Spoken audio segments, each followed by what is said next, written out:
Hello students, welcome to my YouTube channel. स्वागत है आपका अपने यूट्यूब चैनल पर बीटीएस क्लासेस। आपके सपनों का आगाज बीटीएस क्लासेस के साथ।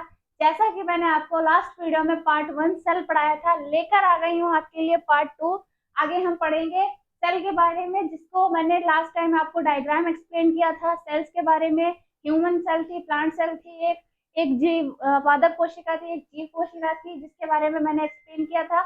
आज उसी का हम पार्ट 2 लेकर आए हैं। देखते हैं, आगे बढ़ते हैं, पढ़ेंगे। जनरल साइंस बायोलॉजी सेल का मैं अब लेकर आई हूँ पार्ट 2, जैसा दिख ही रहा है। इसी के साथ आप वीडियो को लाइक कर दीजिए, चैनल को सब्सक्राइब कर दीजिए और ज्यादा से ज्यादा शेयर कर दीजिए, जिससे हर वो बच्चा, हर वो स्टूडेंट्स को ये वीडियो मिल सके और उसके साथ ये स्टडी भी कर सके। कॉम्पिटेटिव एग्जाम्स की आप तैयारी कर रहे होंगे, नई नई वैकेंसीज आती रहती हैं, आप उनमें फॉर्म भरिए और कॉम्पिटेटिव एग्जाम्स को ज्वाइन कीजिए। हमारा चैनल ज्वाइन कीजिए, जिसपे आपको रीजनिंग भी मिलेगी, मैथ भी मिलेगी, इंग्लिश भी मिलेगी, बायो भी मिलेगी। हर सब्जेक्ट को एक्सप्लेन किया गया है। चैप्टर स्टार्ट करते हैं आगे। पहला टॉपिक क्या है? कोशिका भित्ति, सेल वॉल क्या है। मैंने लास्ट टाइम आपको सेल वॉल भी पढ़ाई थी, सेल मेम्ब्रेन भी पढ़ाई थी, माइटोकॉन्ड्रिया भी पढ़ाया था। इसके मैंने पार्ट्स बताए थे। सेल को जब एक्सप्लेन किया था तब मैंने पार्ट्स बताए थे आपको। उसी के बारे में आज हम डिटेल में समझेंगे। क्या है सेल वॉल, क्या है कोशिका भित्ति जिसको कहते हैं हिंदी में। सेल वॉल का स्ट्रक्चर भी आपको दिख रहा है स्क्रीन पर, देखते रहेंगे। इसमें पैक्टिन है, सेलुलोज है, प्लाज्मा है, प्राइमरी है, सेल वॉल है। इसको किसने सबसे पहले डिस्कवर्ड किया है, किसने सबसे पहले इसको बताया है? रॉबर्ट हुक के बारे में तो सुना ही है, लास्ट वीडियो में भी मैंने बताया था आपको। अगर किसी बच्चे ने पहला इंट्रोडक्शन नहीं देखा है, पहली वीडियो नहीं देखी है, पार्ट 1 नहीं देखा है, तो किसी को नहीं समझ में आएगा पार्ट 2 क्या है। ये सारी एक से एक वीडियो लिंक है। अगर हम फर्स्ट चैप्टर देखेंगे, फर्स्ट पार्ट देखेंगे, तभी आपको दूसरा समझ में आएगा। जिस बच्चे ने मेरी वीडियो अभी देख रहा है, नई वीडियो देख रहा है, वो जाकर मेरे डिस्क्रिप्शन में लिंक मिलेगा आपको, जिस पर आप पहली वीडियो देख सकेंगे। उसके बाद आपको पार्ट 2 समझ में आएगा। देखेंगे डिस्कवर्ड किसने किया है? रॉबर्ट हुक ने किया है। रॉबर्ट हुक एक साइंटिस्ट है, जिनको मैंने लास्ट वीडियो में पार्ट 1 में उनका मैंने स्ट्रक्चर भी दिखाया है, माइक्रोस्कोप भी दिखाया है। प्रेजेंट किस में होता है? सेल में होता है, प्लांट सेल में होता है। कौन सी सेल में होता है? प्लांट सेल में होता है। क्या होता है? डिस्कवर्ड करेंगे, रॉबर्ट हुक ने बताया है। साइंटिस्ट हैं जिन्होंने, जो रॉबर्ट हुक हैं, जिन्होंने ये बताया है कि सेल वॉल ऐसी दिखती है। सबसे पहले देखने वाले रॉबर्ट हुक थे, जिन्होंने कोशिका भित्ति को देखा था। किसमें देखा था? सेल्स में देखा था। ठीक है, आगे देखेंगे। आगे देखेंगे क्या है नेचर, कैसा होता है? पेरिमेबल। पेरिमेबल कैसा है? पारगम्य, हिंदी में कहते हैं पारगम्य। इंग्लिश को समझ में नहीं आ रहा है हिंदी मीडियम के बच्चों को, तो वो हिंदी में भी देख सकते हैं। सबसे पहले खोज किसने करी है? रॉबर्ट हुक ने करी है। साइंटिस्ट जिनके बारे में मैंने एक्सप्लेन किया है लास्ट वीडियो में, पार्ट 1 में आप देख सकते हैं। उपस्थित किसमें होते हैं? प्लांट सेल में होते हैं। पहली सुरक्षित परत होती है, ये प्रोटेक्ट करते हैं। सेल वॉल जो है वो प्रोटेक्ट करती है सेल को। उसका स्ट्रक्चर भी डिसाइड करती है कि वो कैसी दिखेगी, कैसी नहीं दिखेगी। किसका स्ट्रक्चर डिसाइड करती है? सेल का। कौन करती है? सेल वॉल करती है। सेल वॉल करती है। प्रकृति पारगम्य है। पारगम्य क्या है अभी देखेंगे हम लोग। पारगम्य 3 तरीके का होता है, तो देखते रहना ध्यान से। इसको 3 तरीके का होता है। पारगम्य होता है सेल वॉल शेप, यहाँ से याद रखेंगे, शेप और स्ट्रक्चर।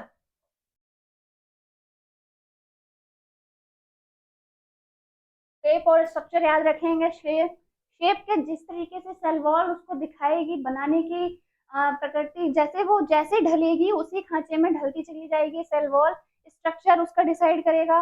कौन? सेल वॉल डिसाइड करेगी। शेप भी उसका सेल वॉल ही डिसाइड करेगी। इसका कार्य क्या है? कार्य देखेंगे इंग्लिश में। Provides structural supports proteins against infection and mechanical stress. क्या है? संरचनात्मक सहायता प्रदान करता है, संक्रमण और यांत्रिक तनाव से सुरक्षा भी करता है। कौन करता है? सेल वॉल करता है। किसकी करता है? सेल्स की करता है।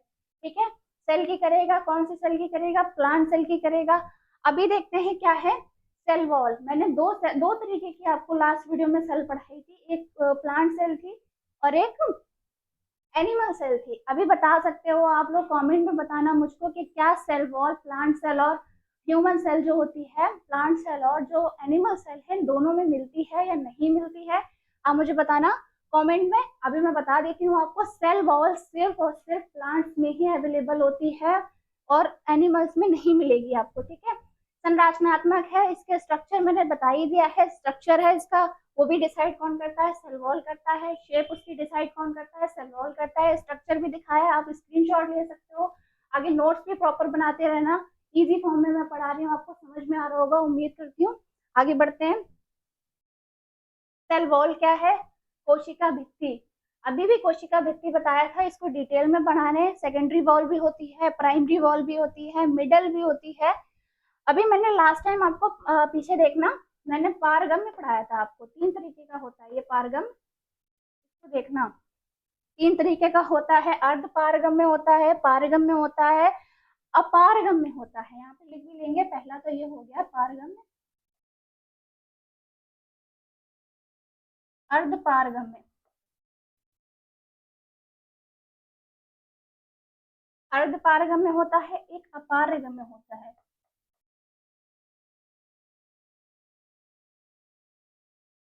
तीन तरीके के पारगम में होते हैं, क्या होता है? 3 तरीके का नेचर होता है। कौन सा नेचर होता है, इसको अभी लास्ट में आगे आगे इसी को एक्सप्लेन करना है, इसीलिए मैंने आपको डिटेल में स्ट्रक्चर दिखाया था।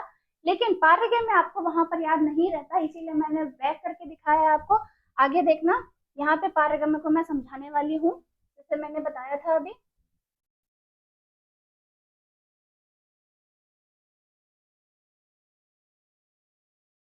लिख लेंगे साथ में ही।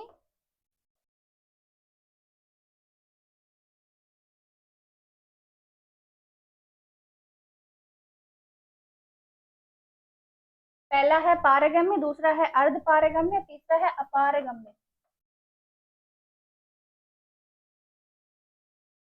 3 तरीके के कार्य हैं, इसके स्ट्रक्चर ऐसा ही है। कैसा है, पहला देखेंगे पारगम्य में कैसा होता है। पारगम्य में ऐसा होता है जो सारी चीजों को आने भी दे सकता है, सेल वॉल में एंटर भी कर सकता है, सेल वॉल से जा भी सकता है ना। ऐसे कौन सी, मतलब कुछ चीजें ऐसी होती हैं जो सेल वॉल में आती हैं, सेल वॉल से निकल जाती हैं, इसकी परमिशन पारगम्य देता है, पारगम्य देता है इसकी परमिशन। लेकिन अर्ध पारगम्य, अर्ध पारगम में क्या है, कुछ आएंगे और कुछ जाएंगे, कुछ इंटरफेयर करेंगे, कुछ नहीं भी करेंगे, सबको अनुमति नहीं है, कुछ आ सकते हैं, कुछ जा भी सकते हैं, ठीक है।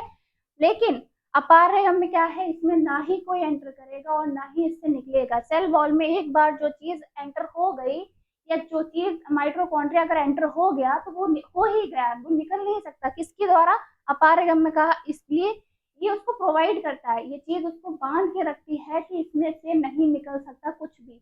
लेकिन ऐसा पारगम में नहीं है, पारगम में कुछ भी आ सकता है और कुछ भी जा सकता है, ठीक है। 3 चीजें मैंने एक्सप्लेन कर दी है आपको। अभी देखेंगे सेल वॉल। कोशिका भित्ति क्या है? कोशिका भित्ति क्या है?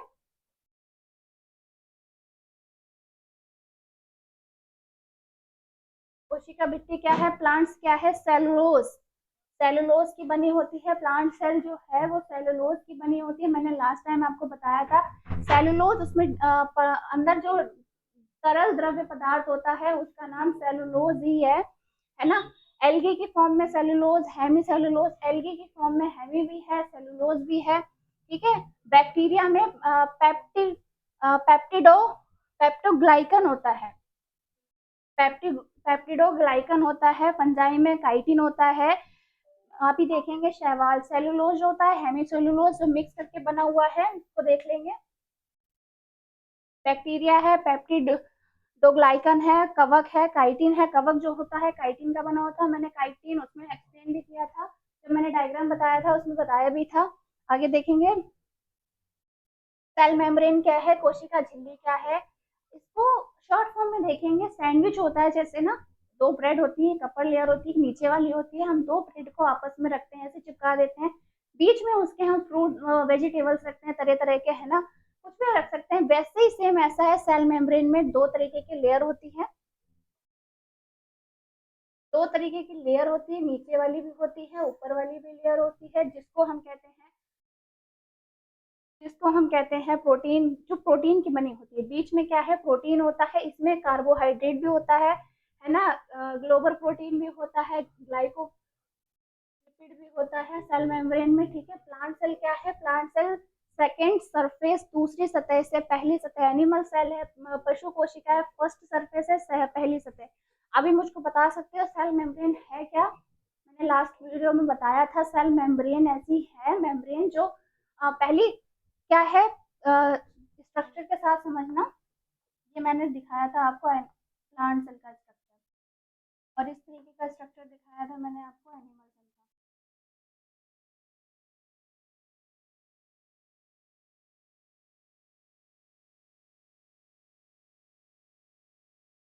मैंने यहाँ पे 2 लेयर बनाई है। पहली लेयर है, इसको दूसरी सतह इसलिए कहा गया है प्लांट सेल में सेकेंड सरफेस इसीलिए कहा गया है क्योंकि ये सेकेंड सरफेस ही है, लेकिन ये प्लांट्स में नहीं है। ये एनिमल सेल में क्या है, फर्स्ट सरफेस है, पहली वॉल जो होती है वो एनिमल सेल में ये पहली वॉल है, इसलिए इसको फर्स्ट सरफेस कहा गया है। लेकिन प्लांट सेल में ऐसा नहीं है, प्लांट सेल में क्या है, ये सेकेंड सरफेस है।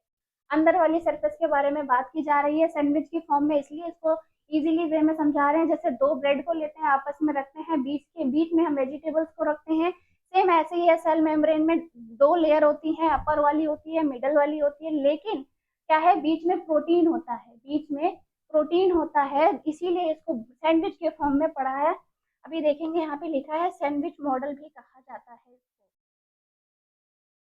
पारगम्य झिल्ली के बारे में मैंने बता ही दिया है, 3 तरीके की होती है, अपारगम्य होती है, पारगम्य होती है, अर्ध पारगम्य होती है। स्ट्रक्चर संरचना फील्ड मॉसिक मॉडल द्रव मोज़ेक मॉडल है। 1972 में एक गायक और निकोलसन ने दिया था। अदर नेम अन्य नाम से भी जान सकते हैं, कई कई नाम से भी जान सकते हैं, सेल मेम्ब्रेन भी बोल सकते हो, सैंडविच मॉडल भी बोल सकते हो, इसको व्यू है ना। रॉबर्ट हुक ने बताया था, सबसे पहले सेल वॉल को किसने देखा था, रॉबर्ट हुक ने देखा था। आगे देखेंगे न्यूक्लियस क्या है, केंद्र। न्यूक्लियस क्या है, केंद्र। मैंने उसमें भी दिखाया था आपको कि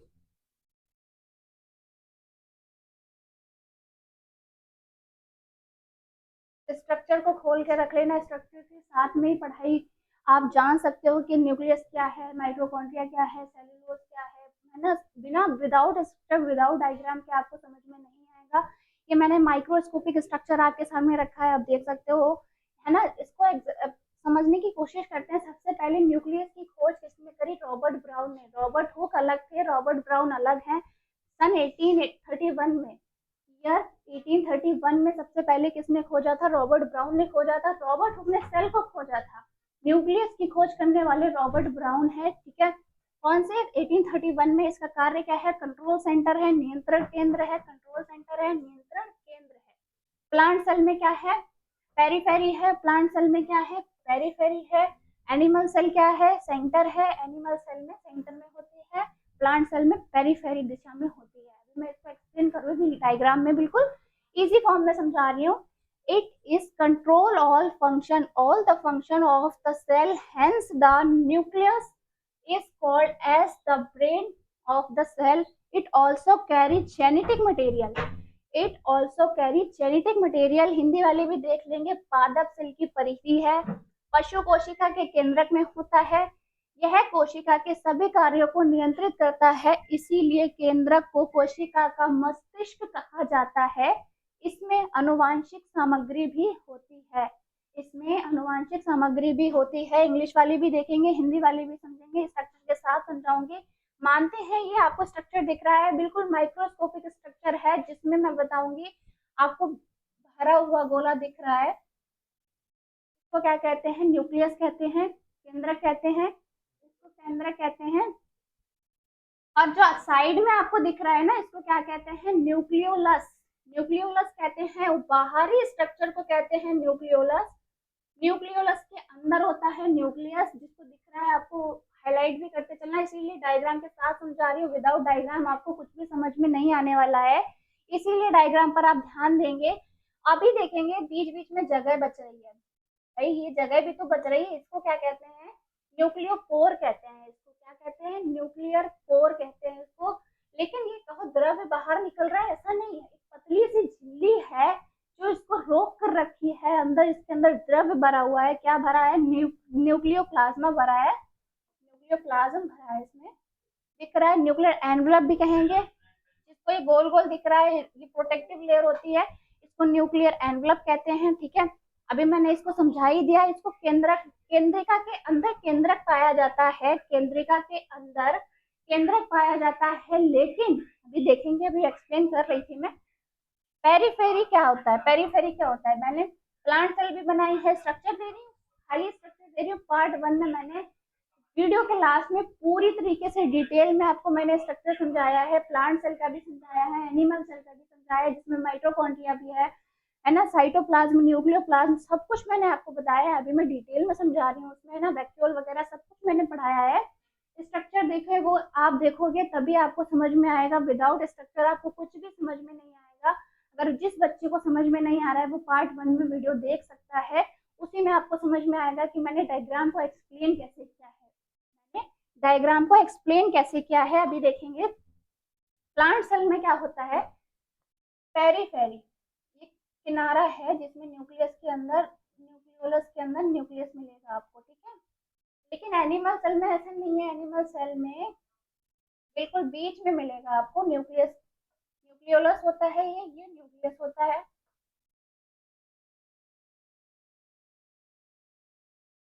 ये न्यूक्लियोलस होता है, जिसको केंद्रिका भित्ति कहते हैं। केंद्रिका भित्ति के अंदर ही केंद्रक पाया जाता है, ठीक है। इसी को बताया गया है यहाँ पर, पेरीफेरी कहा जाता है, किनारे, है ना, सेल के किनारे पर पाया जाता है, बिल्कुल सेंटर में नहीं है। लेकिन एनिमल सेल में ये सेंटर पे पाया जाता है, जिसको कहते हैं केंद्रक, जिसको कहते हैं केंद्रक। मैंने दोनों डायग्राम्स के साथ में आपको समझाती चल रही हूँ, ना समझ में आए तो आप फर्स्ट वीडियो में आप देख सकते हो, उसमें मैंने सारा कुछ एक्सप्लेन कर रखा है पहले से ही। आगे देखते हैं, न्यूक्लियस केंद्रिका क्या होती है। अभी मैंने सिखाया, आपको बताया, केंद्रिका के ही अंदर केंद्रक होता है। केंद्रिका कैसी होती है, वॉल होती है, एक कोशिका भित्ति होती है, केंद्रक के अंदर ही केंद्रिका होती है, बिल्कुल ऐसी दिख भी रहा है, इसको कहते हैं, जिसमें राइबोसोम्स भी होते हैं, ठीक है। रफ एंडोप्लाज्मिक रेटिकुलम भी मैंने पढ़ाया है, सेंट्रोसोम भी पढ़ाया है, लाइसोसोम भी बताया, माइटोकॉन्ड्रिया भी बताया। मैंने वीडियो में जब डायग्राम बनाया था तब मैंने सब कुछ एक्सप्लेन किया था, उसमें मैंने पूरी तरीके से, आप देखेंगे डिस्कवरी क्या है, डिस्कवरी क्या है, फेलिस फोंटाना 1774 में इन्होंने खोज करी थी। जरूरी नहीं है एमसीक्यूज में ऐसे क्वेश्चन डिस्क्राइब वाले ही पूछना है, मेन मेन पॉइंट्स याद कर सकते हो। जो जो सबसे ज्यादा फेमस साइंटिस्ट हैं उनके बारे में डिस्कवरी पूछी जाती है, सबके बारे में नहीं पूछी जाती है। एमसीक्यूज की फॉर्म में आ सकते हैं क्वेश्चंस। वर्क क्या है देखेंगे, the main function of nucleolus is to produce and assemble summits which form the ribosomes, है ना। सब देखेंगे क्या है फंक्शन है, कार्य क्या है इसका, न्यूक्लियोलस का मुख्य कार्य क्या है, राइबोसोम्स बनाने वाली उपापकाइयों का निर्माण और संयोजन करता है। क्या करता है, उपापकाइयों का निर्माण भी करता है और संयोजन भी करता है। क्या करता है, संयोजन भी करता है। कौन करता है, न्यूक्लियोलस करता है। न्यूक्लियोलस से एक बात याद रखना, राइबोसोम्स किससे बनते हैं, न्यूक्लियोलस सबसे ज्यादा हेल्प करता है राइबोसोम्स बनाने में। और राइबोसोम्स जो होता है वो हेल्प करता है प्रोटीन बनाने में, जो मैंने सैंडविच के फॉर्म में पढ़ाया था आपको अभी। वो क्या है, सेल वॉल है। सेल वॉल में क्या है, प्रोटीन बनता है, किसके जरिए बनता है, राइबोसोम्स के जरिए बनता है। पूरी बायो एक ना एक चीज से कनेक्टेड है, अगर आपने कुछ भी एक चीज मिस कर दी तो सब कुछ मिस हो सकता है आपका, है ना। इसीलिए लेयर बाय लेयर पढ़ते चलेंगे। साइटोप्लाज्मी होता है, बाहर है।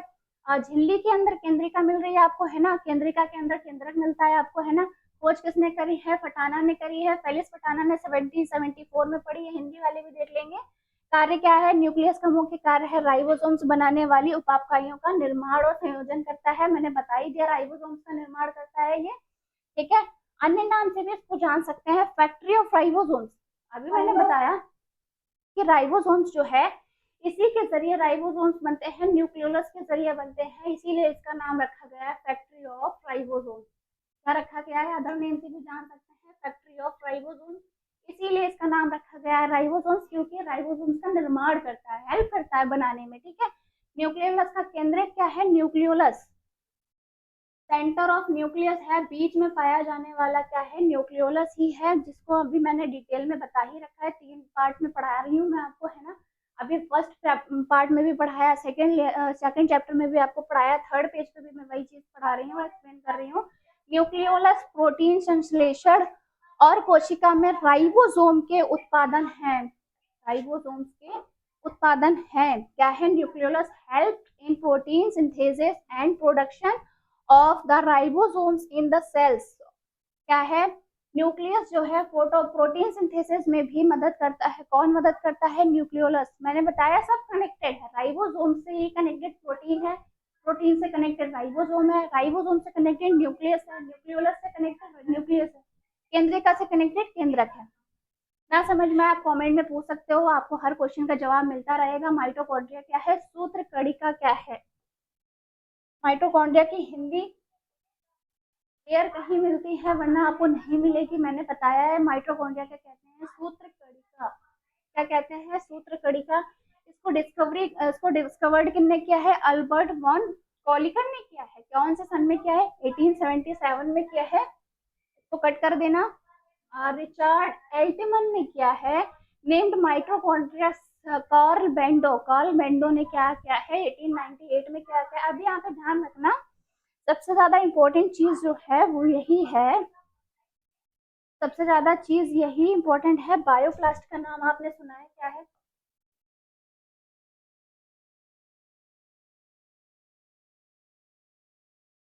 बायोप्लास्ट का नाम रखा था एल्टमन ने मिलकर रखा था, कॉलिकर ने मिलकर रखा था। क्या नाम रखा था? माइटोकॉन्ड्रिया का नाम सबसे पहले रखा गया था, बायोप्लास्ट रखा गया था, लेकिन ये कार्ल बेंडो ने इसका नाम माइटोकॉन्ड्रिया रख दिया। फिर कार्ल बेंडो से क्या है, कॉलिकर जब मिलते हैं, कॉलिकर मिलने के बाद में ये दोनों डिसाइड करते हैं, दोनों साइंटिस्ट की बायोप्लास्ट अच्छा नाम नहीं है, या किसी कारणवश उन्होंने नाम बदल कर माइटोकॉन्ड्रिया रख दिया, जिस वजह से माइटोकॉन्ड्रिया ही नाम पड़ा इसका। लेकिन साइंटिस्ट जो है कार्ल बेंडो ही हैं और कॉलिकर ही हैं, ये दो साइंटिस्ट का नाम आता है बायोप्लास्ट और माइटोकॉन्ड्रिया से जुड़ा हुआ। ठीक है, popularly knows as the powerhouse of the cell mitochondria, a double membrane bound organelle found in most eukaryotic organisms। क्या है अभी देखेंगे। The structure includes our other membrane in inner membrane and a gel-like substance all called the matrix। क्या है? Gel like substance मिलता है। किसमें मिलता है? आपको देखने को मिलेगा माइटोकॉन्ड्रिया में। हिंदी वाले देखेंगे, खोज अल्बर्ट वॉन कॉलिकर और रिचर्ड अल्टमैन ने माइटोकॉन्ड्रिया नाम दिया गया कार्ल वेंडा द्वारा दिया गया। लोकप्रिय रूप से कोशिका का ऊर्जा ग्रह के रूप में माना जाता है। ठीक है, माइटोकॉन्ड्रिया एक डबल झिल्ली बाउंड ऑर्गेनल है जो अधिकांश यूकैरियोटिक जीवों में पाया जाता है। संरचनात्मक में एक बाहरी झिल्ली, एक आंतरिक झिल्ली और एक जेल जैसा पदार्थ शामिल होता है जिसे मैट्रिक्स कहा जाता है।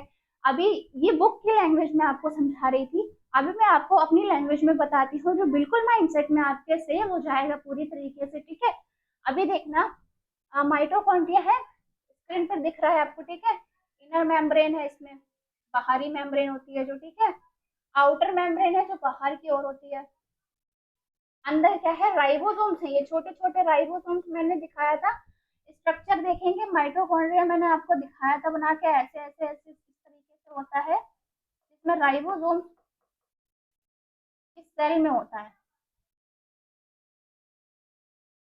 पूरे सेल्स में ये माइटोकॉन्ड्रिया आपको पड़ा हुआ मिलेगा, डॉट बाय डॉट डॉट की फॉर्म में ही आपको मिलेंगे। ये इसका बिल्कुल माइक्रोस्कोपिक स्ट्रक्चर है, जिसको बिल्कुल ओपन करके देखेंगे तो इस तरीके से माइटोकॉन्ड्रिया दिखेगा आपको। ठीक है, अभी देखेंगे क्या है, इसमें डीएनए भी होता है, डीएनए भी होता है। सिंगल स्टैंडर्ड डीएनए है। कौन सा डीएनए है?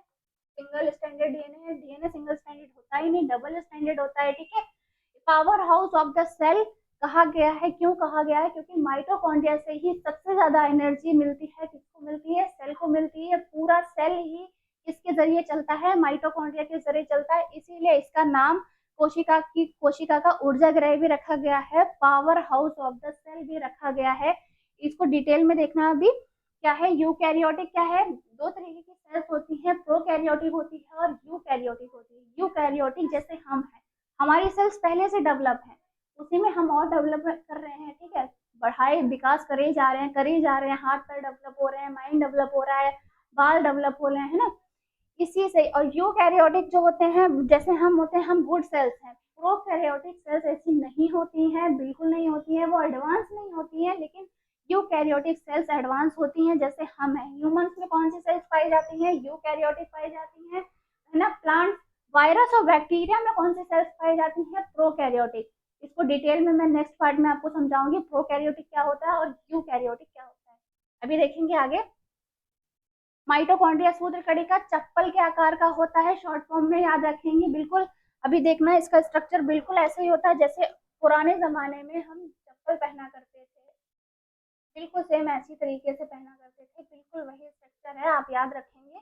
इसी के अंदर आपको इस तरीके से मिल जाएगा, जिसकी लेयर होती है, डीएनए भी इसी में ही होता है, डीएनए भी इसी में होता है। इनर मेम्ब्रेन होती है नीचे की ओर, अंदर की ओर इनर मेम्ब्रेन होती है, बाहर क्राइटिन होता है। क्राइटिन अभी मैंने पढ़ाया, इसमें द्रव्य भरा होता है जो इस चीजों को डिसबैलेंस होने से रोकता है, तैरने से रोकता है। जैसे हमारी बॉडी में लिवर, स्टमक है ना, इंटेस्टाइन है, बड़ी इंटेस्टाइन भी है, छोटी इंटेस्टाइन भी है, बड़ी आंत भी है, छोटी भी है, वो सब एक तरीके से डिसबैलेंस नहीं है। हमारा लिवर ऊपर से नीचे नहीं जा रहा है, हमारा आमाशय ऊपर नहीं आ रहा है, स्टमक जिसको कहते हैं ना, हमारा ब्रेन नीचे नहीं है, ये कहो ब्रेन की जगह पे हार्ट फिट होता है, ऐसा नहीं है।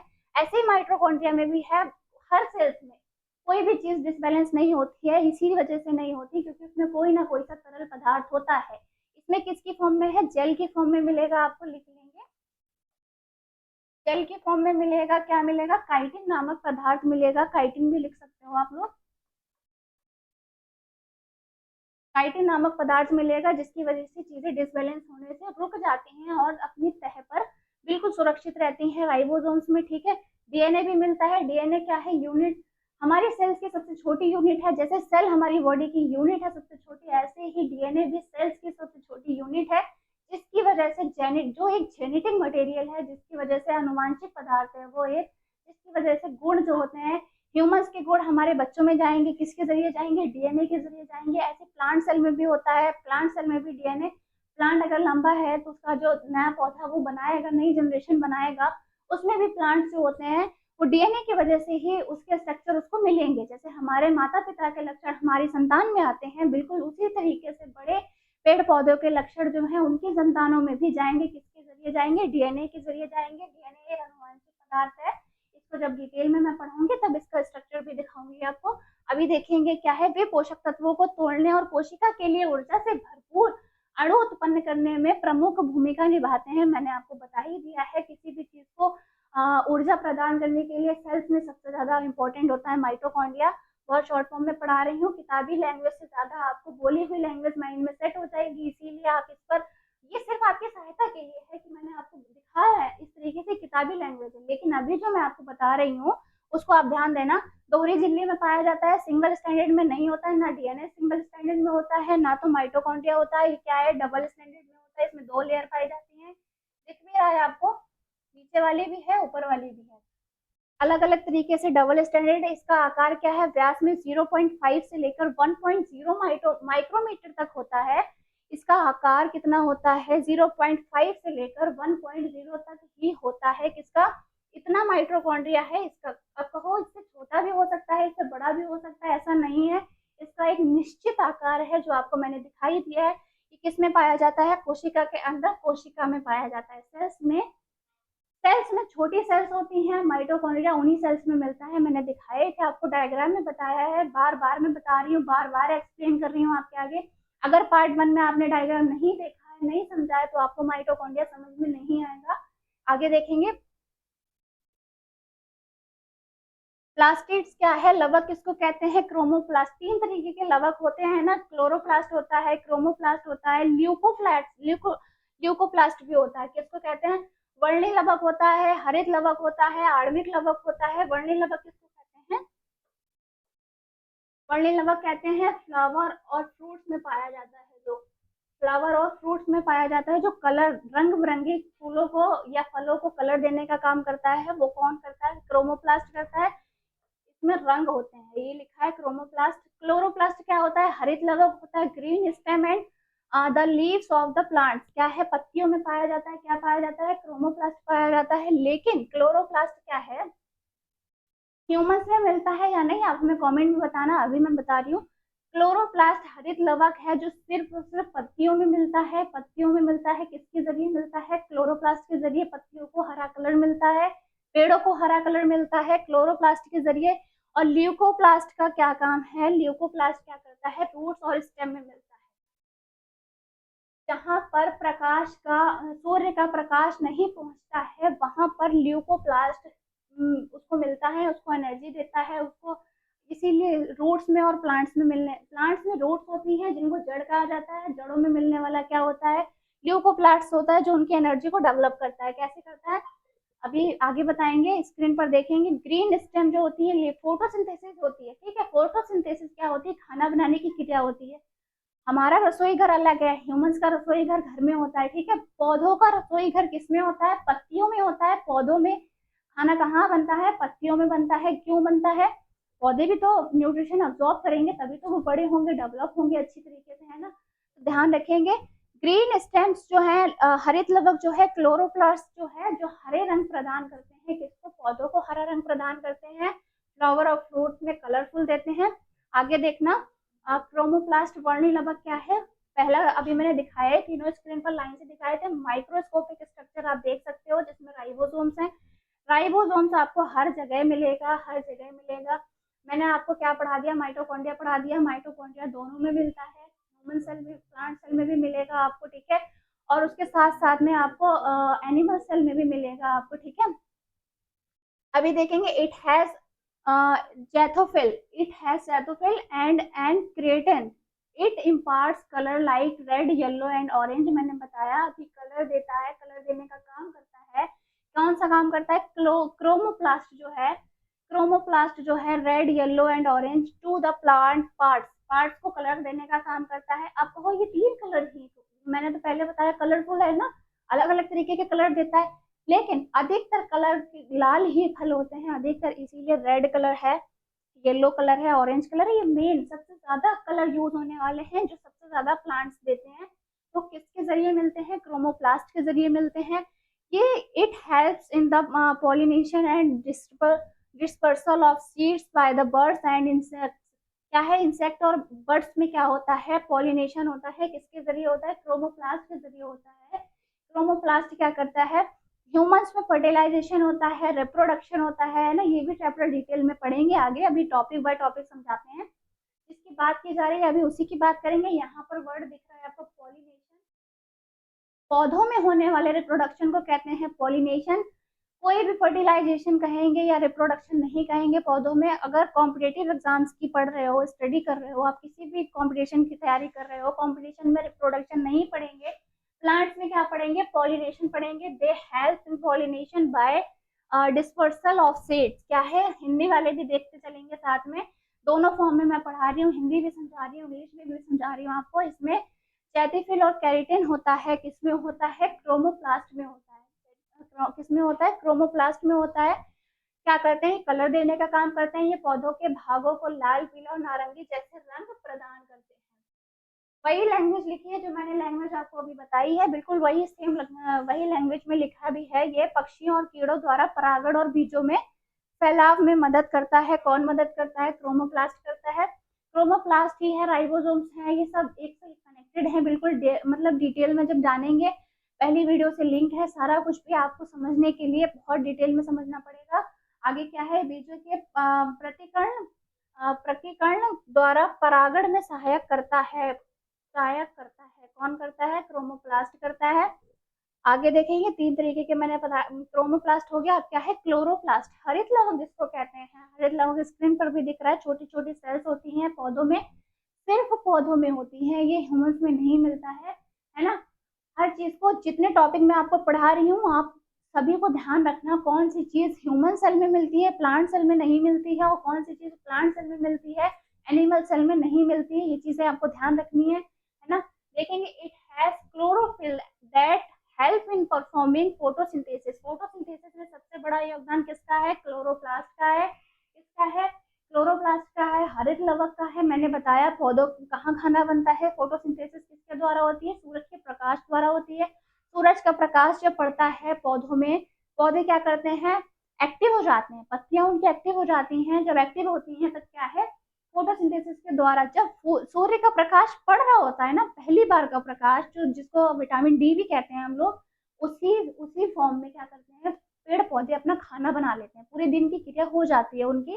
बार बार कहो धूप लग रही है, बार बार खाना बन रहा है, बिल्कुल ऐसा नहीं है। जैसे सुबह सुबह की धूप हमें विटामिन डी देती है, नया नया प्रकाश जो पड़ता है, बिल्कुल वैसे ही क्लोरोप्लास्ट भी है। पहली बार का प्रकाश जो पड़ता है उसी में ये अपना खाना बना लेते हैं। पूरी दिनचर्या, दिन भर खाने के लिए ये अपना खाना बना लेते हैं। कौन बनाते हैं? क्रोमोप्लास्ट, जिसको क्लोरोफिल के नाम से भी जाना जाता है, ठीक है। It important green colour and helps in performing photosynthesis. Green colour observe करते हैं। ग्रीन कलर देने का काम किसका काम है? क्लोरोफिल का काम है। दो नाम से जाना जाता है, क्लोरोप्लास्ट भी होता है, क्लोरोफिल भी होता है, दोनों नाम से याद रख सकते हो, है ना। अधिकतर एग्जाम में पूछा जाए कि क्लोरोप्लास्ट क्या होता है, तो क्लोरोफिल के फॉर्म में भी मिलेगा आपको, ये नाम भी टिक कर सकते हो आप। क्लोरोप्लास्ट तो है ही उसका नाम, हरित लवक, ठीक है। Chloroplast are the found in all green plants and algae. These are found in microphil cells located in the leaves of the plants। क्या है, इसको देखेंगे अभी हम लोग, है ना। क्लोरोप्लास्ट जो है सभी हरे पौधे और शैवाल में पाए जाते हैं। क्लोरोप्लास्ट सभी हरे पौधे और शैवाल में पाए जाते हैं। किस तरीके से? ह्यूमंस तो हरे होते ही नहीं है, हम तो हरे हैं ही नहीं, हमारा स्किन का कलर अलग तरीके का है, प्लांट्स का अलग तरीके का है ना। इसीलिए क्लोरोप्लास्ट ही सबसे ज्यादा अलग होता है, जो पौधों को हरा बनाता है, ह्यूमंस को पौधों से अलग करता है। ये पौधे की पत्तियों में स्थित मेसिफेली कोशिका में पाए जाते हैं। कौन सी कोशिका में पाए जाते हैं? मेसिफेली कोशिका में पाए जाते हैं। कौन पाया जाता है? क्लोरोप्लास्ट पाया जाता है। क्लोरोप्लास्ट का काम क्या है? खाना बनाना है, फोटोसिंथेसिस करना है, जो कि कहाँ पर होता है? पत्तियों में होता है, पौधे की लीव्स में होता है।